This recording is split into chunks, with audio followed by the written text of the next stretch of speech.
Pokażę Wam, jak wyczyścić piekarnik Electrolux z czyszczeniem katalitycznym. Tylko najpierw, jeśli chcemy wyczyścić wnętrze komory, to oczywiście nie mam tutaj jakiegoś mycia parowego, to wlewamy tutaj 250 ml octu spirytusowego, tak do 6%. Pozostawiamy to w temperaturze pokojowej na około 30 minut, aby rozpuścił się osad z kamienia. Następnie czyścimy komorę ciepłą wodą z miękką szmatką.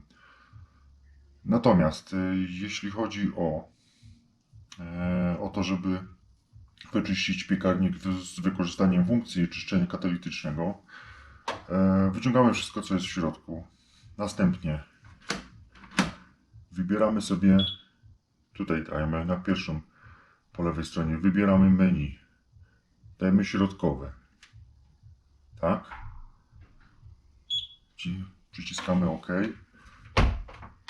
zamykamy piekarnik, naciskamy OK, jest teraz godzina do zrobienia, naciskamy OK i wszystko się teraz samo zrobi w ciągu godziny.